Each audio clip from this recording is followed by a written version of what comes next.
Hello and welcome to Angry Andy Reviews, and this is my review for Moonfall. Angry Andy. Angry Andy Reviews. Angry Andy. Angry Andy. Angry Andy Reviews. Angry Andy. Angry Andy Reviews. Angry Andy. Angry Andy Reviews. Angry Andy. Angry Andy Reviews. Don't make me destroy you. Moonfall is the latest film to be released by the auteur-director Roland Emmerich, creator of such hits as Independence Day, 2012, The Day After Tomorrow, and The Patriot. Stupid boy. One thing Roland Emmerich has always been good at doing is creating these huge cinematic events where the entire world is completely thrown into chaos, and Moonfall is no different. Essentially, the film is set around the moon being knocked out of its orbit by an unknown force, and when the moon comes close to the Earth, disaster strikes, and it's up to a team of crack scientists and a misjudged astronaut to save the day. And it's quite as basic as that, really. The film, I'm not going to lie, is very well shot, and that's something that Roland Emmerich has always been able to do. Regardless of what you think about his films, he has got an eye for destruction.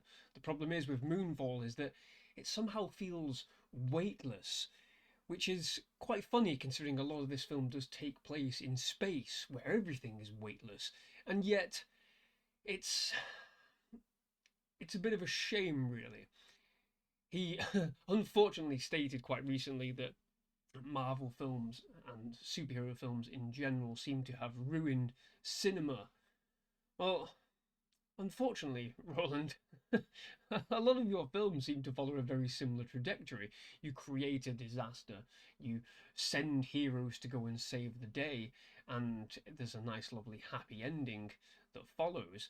I mean, it's difficult, really, to point fingers of what is clearly meant to be just a popcorn movie, and this is it. Moonfall is the epitome of a popcorn movie. You can't look at it in terms of logic, you can't look at it in terms of reason, you can't even look at it in terms of, the substance and what it ultimately brings to the table. It is a flash in the pan kind of experience. You don't leave expecting any more than what you walked into, but what you do expect is some kind of quality in the dialogue, and this film is completely decimated with its dialogue. And to be fair, it's covered up quite a lot by some really great acting from the three main characters. I'm not even going to bother talking about the side characters because there are too many side characters in this film, too many extras, too many, there's yet again a stepfather involved in this film, which has been a trope in the last 3 or 4 of his movies, and the stepfather ultimately pays the price and is killed whilst trying to redeem himself because he doesn't like something about the son. Jesus Christ, if you can get any more on the nose, then it'd be here, right in front of you. But I'm not even going to bother with the side characters because they offer nothing. They offer absolutely nothing, and they feel like a tacked-on story just to beef up the runtime just a little bit more, to push it to 2 hours rather than a solid 90 minutes.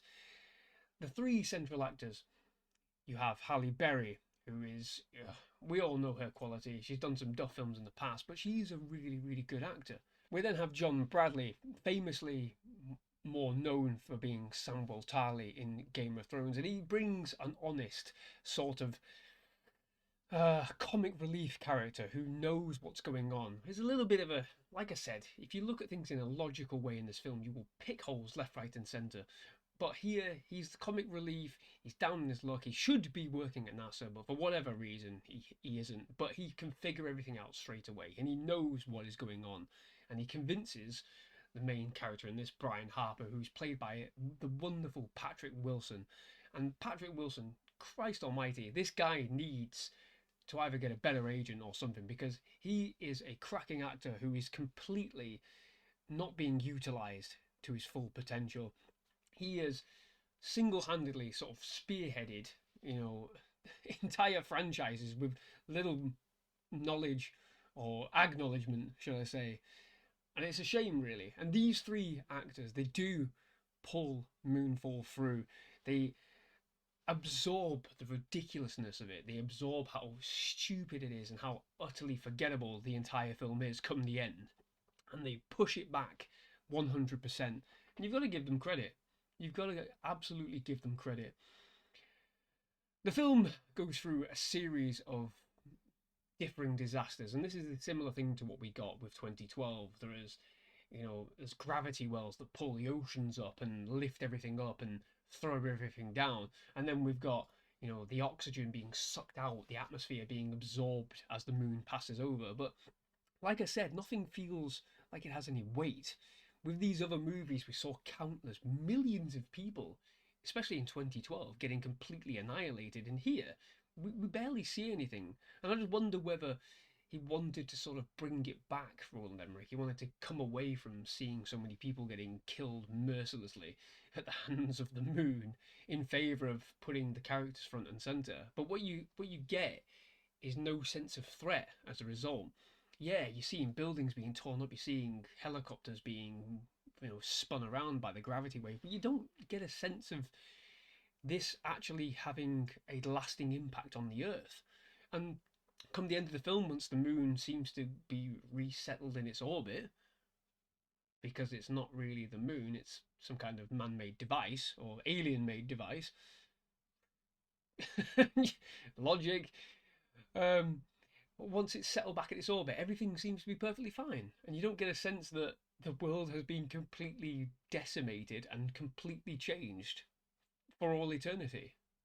I mean, that's what I say about leaving logic at the door. This is as B-movie as you can get, as C-movie as you can get on the big screen, and you kind of have to look at it in that way. But that doesn't mean I'm going to sit here and praise it. This is a rubbish film. It's absolutely rubbish. It offers little to nothing in terms of decent dialogue. The action is mediocre and, quite frankly, boring as well. I was bored for long stretches of this film, and like I said, it's 2 hours, and there's lots of these intertwining relationships that go nowhere and mean nothing, and ultimately have zero impact on the end film, on the end game of the film, except that you cut away interesting points. The most interesting points in the film, when they get to the moon, you're cutting back to this family on Earth that you don't really give a shit about. Cut it. Leave it on the floor.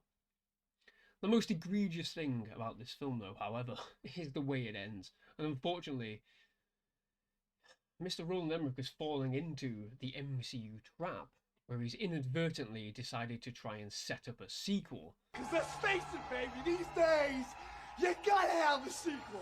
Ah! Ah! Yes, he's copied exactly what he did with Independence Day Resurgence and done a "we have work to do" at the end of the film before it cuts to the credits. Ridiculous. Nobody wants a sequel to this. How are you going to even do a sequel to this? I get the whole premise of the film is around this unknown entity that has got inside the moon and decided to take over it and is ruining the Earth. And yet, we don't need to see any more than that. We really don't. My word. Like I said, it's a well shot film. The acting is better than the dialogue, better than the writing, and the credit should be there completely with the actors, because they have upsold this film beyond all measure. They've upsold solid turd into prized gold pieces, but it's not enough. This film is trash. It's rubbish. It's a perfect B-movie if you're feeling ill on a Sunday afternoon, I reckon, but any more than that, it's definitely not it. For me, this is just a tired genre, which, funnily enough, is exactly what Roland Emmerich said about superhero movies. And yeah, maybe that is a tired genre as well, but this is no different, and you should never shit on somebody else's bed if you're unsure of your own product. You're unsure of the stability of your own fucking bowels. I don't know. Rubbish. Save it for streaming, I reckon. Don't go out and watch this film, but that is it. I am going to leave this review there. A solid 4 out of 10 on this one, unfortunately. Not recommended at all. But that is it for this review. I'll see you next time. Bye-bye.